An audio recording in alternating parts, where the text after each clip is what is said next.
So வணக்கம் friends, welcome back to my channel. நான் உங்கள் தரணி. இன்றைக்கி நம்ம என்ன வீடியோ பார்க்க போகிறோம் பார்த்தீங்கன்னா, ஒரு மிஸ்ட்ரியான வீடியோ தான் பார்க்க போகிறோம். ஸோ பல அறிவியலுக்கும் பல டெக்னாலஜிக்கும் தண்ணி காட்டி அதெல்லாம் ஒன்றுமேனு சொல்லிட்டு பல ஏரோப்ளேன், பல கப்பல்களும் பல உயிர்களும் தன்னுள் விழுங்கி பேய் முக்கோணம் அப்படின்ற பெயர் பெற்ற பெர்முடா ட்ரையாங்கிளை பற்றி தான் நம்ம இன்றைக்கி பார்க்க போகிறோம். அண்ட் பிஃபோர் தட், நம்ம சேனலுக்கு நீங்கள் ஃபர்ஸ்ட் டைம் வரீங்கன்னா லைக் பண்ணுங்கள், சப்ஸ்கிரைப் பண்ணுங்கள், ஷேர் பண்ணுங்கள். அண்ட் வாங்க வீடியோக்குள்ள போகலாம்.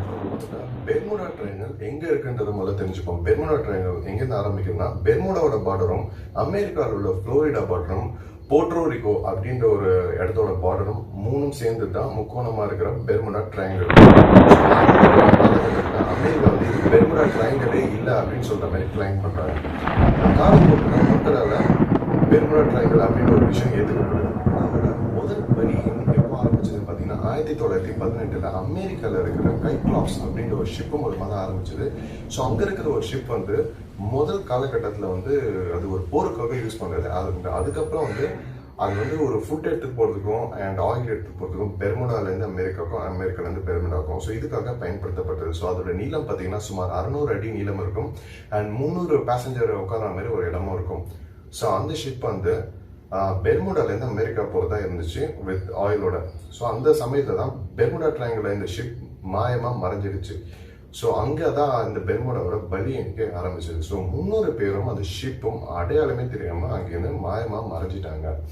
அண்ட் இதே போல் பார்த்தீங்கன்னா 1945 அமெரிக்காவில் உள்ள கடற்படை விமானம், ஒரு 3 விமானம் வந்து அந்த பக்கம் போகும்போது ரேடார்லேருந்து மறைஞ்சி காணாமல் போயிடுச்சு. ஸோ இதுக்கப்புறம் தான் ஆராய்ச்சியாளர்கள் எல்லாமே தன்னோட பார்வையை பெர்முடா ட்ரையாங்கிள் மேலே திருப்பினாங்க.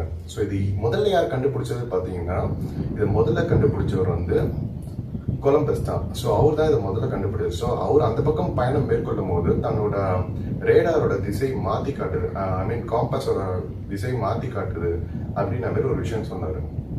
அதே போல் பார்த்தீங்கன்னா அங்கே நிறைய பார்க்கும் தட்டுகள் காணப்பட்டதாகவும் சொன்னார். ஸோ ஒரு சின்ன இன்ட்ரெஸ்டிங் ஃபேக்ட் என்னன்னா, ஈஜிப்ட்லேயும் அண்ட் பெர்முடாலையும் தான் இந்த பார்க்கும் தட்டுகள் அதிகமாக காணப்படுது அப்படின்ற மாதிரி சொன்னாங்க. ஏன்னு பார்த்தீங்கன்னா ஏலியன்ஸ் யூஸ் பண்ணுற மாதிரி ஒரு பறக்கும் தட்டுன்ற மாதிரி ஒரு குறிப்பிடத்தக்க ஒரு விஷயம் இருக்கு.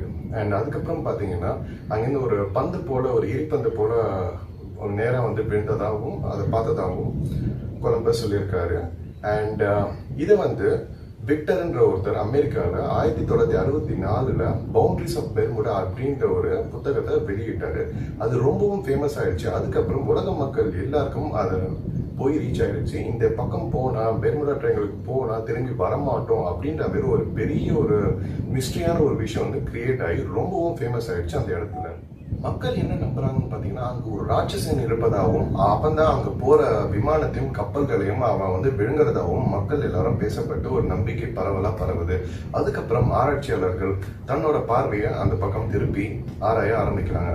அதுக்கப்புறம் தான் ஒரு பெரிய ஆச்சரியம் காத்திருக்கு. அங்க ஆராய்ச்சி பண்ண போனவங்களும் அவங்கள பின்தொடர்ந்து போனவங்களும் எல்லாமே தடயமே இல்லாம மாயமா மறைஞ்சிட்டாங்க. இதனால அங்க இருக்கவங்க என்ன முடிவு பண்றாங்கன்னா, அந்த விமானப்படை எல்லாம் என்ன முடிவு பண்றாங்கன்னா, நம்ம டைரக்ஷனை மாற்றிப்போம், இந்த பக்கம் போனாதான் பிரச்சனை அப்படின்னு சொல்லிட்டு டைரக்ஷனை மாற்றி போகிறாங்க. ஸோ ஒரு 40 வருஷமா எந்த பிரச்சனையும் இல்லைன்றத மக்கள்லாம் ரொம்ப நிம்மதியாகிறாங்க. அண்ட் அகெயின் அந்த பக்கம் போகும்போது திருப்பியும் இதுமாரி ஒரு சம்பவம் ஏற்படுது. 2 விமானங்கள் அந்த பக்கம் போகும்போது காணாமல் போயிட்டு அதுக்கப்புறம் தொடர்ந்து ஏற்பட்ட ஒரு டிசாஸ்டர் அந்த பக்கம் நடக்குது. ஒரு கப்பலாக இருக்கட்டும், ஒரு விமானமாக இருக்கட்டும், எது போனாலும் அந்த இடத்துலேருந்து ரேடார்லேருந்து மறைஞ்சு போயிடுது. அதுக்கப்புறம் அது எங்கே போகுதுன்ற தடயமும் இல்லை, ஒன்றும் கிடைக்கவும் இல்லை. ஆராய்ச்சியாளர்கள் என்ன சொல்கிறாங்கன்னா, பல 1000 வருஷங்களுக்கு முன்னாடி ஏலியன்ஸ் வந்து இந்த ஒரு ஷிப்பில், அதிநவீன ஷிப்பில் வந்திருக்கிறாங்க. அவங்க அந்த ஷிப்பில் இருந்து ஒரு ஒரு அதிநவீன கருவிகளை வந்து இந்த கடலுக்குள்ள செலுத்திருக்கிறாங்க. அதன் ஈர்ப்பு சக்தி காரணமாக தான் இந்த விமானங்கள், இந்த கப்பல்கள்லாம் மறையிறதுக்கு ஒரு முக்கிய காரணமாக இருக்குன்றாங்க. அண்ட் அதே போல் இன்னொரு கருத்து என்ன சொல்றாங்கன்னா, பல 1000 வருடத்துக்கு முன்னாடி உலகம் வந்து பல கண்டங்களாக பிரிஞ்சு அதுக்கப்புறம் அது முக்கோண வடிவமாக அமைஞ்சிருக்கு. ஸோ அதுக்கப்புறம் தான் இந்த மாரி ஈர்ப்பு விசை அதிகமாகி இந்த பெர்முடா ட்ரையாங்கிள் உருவான ஒரு அம்சமாக இதாகுது. பார்த்தீங்கன்னா அட்லாண்டிஸ் அப்படின்ற ஒரு நகரம் வந்து கடலுக்குள்ள மறைக்கப்பட்டிருக்கு. ஸோ அதோட சக்தி தான் இந்த ஈர்ப்பு இதுக்கு காரணம் அப்படின்றாங்க. ஸோ பல கப்பல்களும் பல விமானங்களும் மறையிறதுக்கு இதுவும் ஒரு காரணம் அப்படின்ற மாதிரி பல தரப்புகள் சொல்றாங்க. அண்ட் அதே மாதிரி 2001 பெர்முடா பக்கத்துல அட்லாண்டிஸ் அப்படின்ற ஒரு வடிவம் கொண்ட ஒரு நகரத்தை கண்டு எடுத்திருக்கிறாங்க. ஸோ இதுவும் ஒரு காரணம் தான்.